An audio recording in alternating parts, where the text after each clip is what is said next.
Welcome! Today we're going to be taking a look at Dino Dynasty.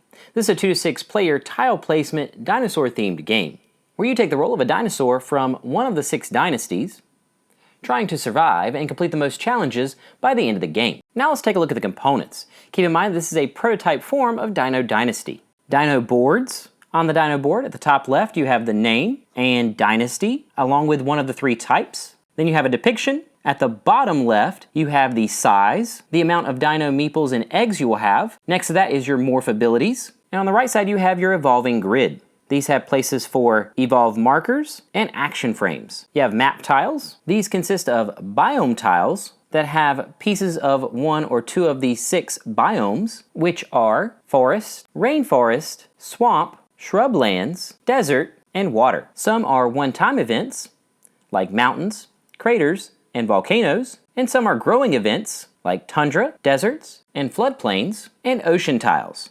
Map border tiles, player aids, dynasty envelopes, scenario cards, in-game cards, challenge cards, morph tiles, dino meeples, eggs, challenge tokens, campaign tokens, compete dice, biome dice, aftermath dice, and finally your rulebook. Now let's take a look at the setup. We're going to be setting this up for a competitive game for 3 players, which takes 8 steps. Step 1, determine the start player. The last player to read, watch, or listen to something dinosaur related is the start player. Step 2, set up dinos. In player order, select a dino board. You'll place the number of eggs and dino meeples according to the bottom left corner. Then place evolve markers on the starting spaces and the action frames on their cross sections.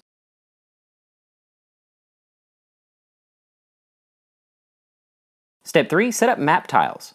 Separate the growing event tiles. These are the ones that have a stone in the middle. Then you will shuffle and place them next to the main play area. Then set aside the 4 ocean tiles and then shuffle the remaining map tiles. You'll stack them in 4 equal stacks next to the growing events. Step 4, draw challenge cards. Draw a number of challenge cards equal to the number of players plus 1 and place it next to the play area. And draw 1 more for a tiebreaker. Keep in mind that the more cards that you draw, the harder the game is. Shuffle the game in cards and stack them next to the play area. Step 5, place the morph tokens in a bag. Step 6, decide the scenario. Determine the map size, A through E, and randomly choose a scenario of that size. Step 7, set up your border using the border tiles and place the oceans where you see the wave spots.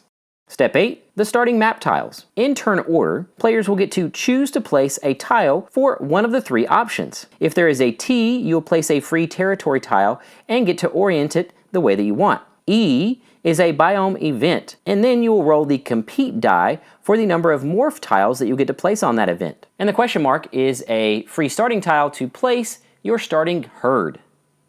When you place that down and orient it the way that you want, you will place your herd in one of the biomes on that tile. The starting herd is next to your question mark in the bottom left corner of your dino board. Now let's take a look at the gameplay. A game consists of a number of player turns until the map is full. When the map is full, you will draw a game-in condition, and player turns will continue until it is complete. Then the player completing the most challenges wins Dino Dynasty. A player's turn.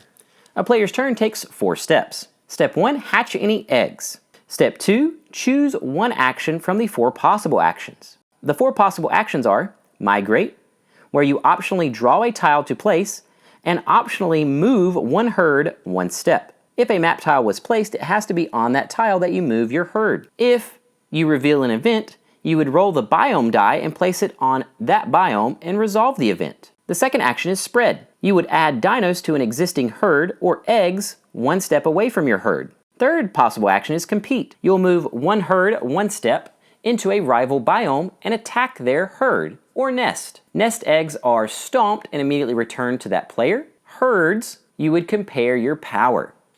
Your power is your herd size plus your compete action modification number plus you'll roll 2 compete die. Once both players have done so and compared, the loser would remove a number equal to the difference. The 4th action is evolve. This is where you will move 1 evolve marker 1 step. When you change that evolve marker, you will change the 2 linked action frames to their cross sections. Keep in mind that you must have a herd in a biome matching your action frame to be able to take this action. Once you've taken an action, step 3, get a morph tile if you are in a biome with a morph tile that you can take. And then step 4, remove one dino if you have a herd in a rival biome. Keep in mind to always check action modifiers when taking your action. If you choose to migrate, the herd size that you can move is up to the size in the action frame. And map tiles must connect one existing biome, unless water is on the tile, which means it is a wild. If an event tile is revealed, you would place your tile on the map that you chose first, then roll a biome die to place the event tile. Once you've placed that event tile, you would carry out its effects. If you migrate and move to a rival biome and not compete, then you can coexist. Eggs are considered hidden, and at the end of your turn, the active player in the rival biome will remove one dino. If you have multiple herds in that biome you are moving to compete, you would choose one to attack. Keep in mind that if a dino goes extinct, you would start over on your next turn in an empty biome. When you reveal an event card, you would carry out 4 steps. Step 1, placement. You would roll the biome dice and place it on a tile on a matching biome. If there are none, the event is discarded. Step 2, effect.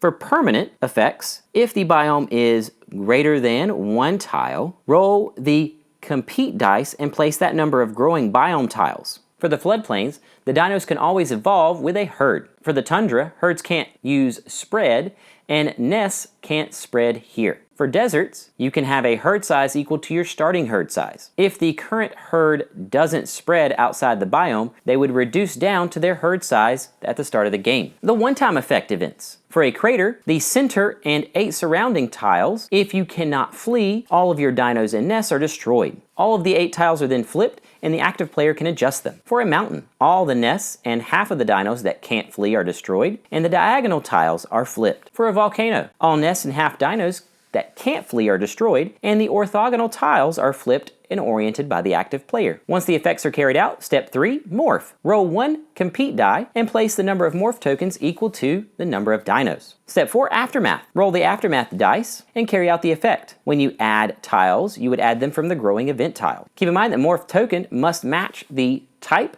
and be less than or equal to the size of your dino to collect that ability. Then players will continue until the map is full. Then an in-game condition is drawn. Player turns would then continue until the in-game condition is met and the game would end. Then the player with the most completed challenges wins Dino Dynasty.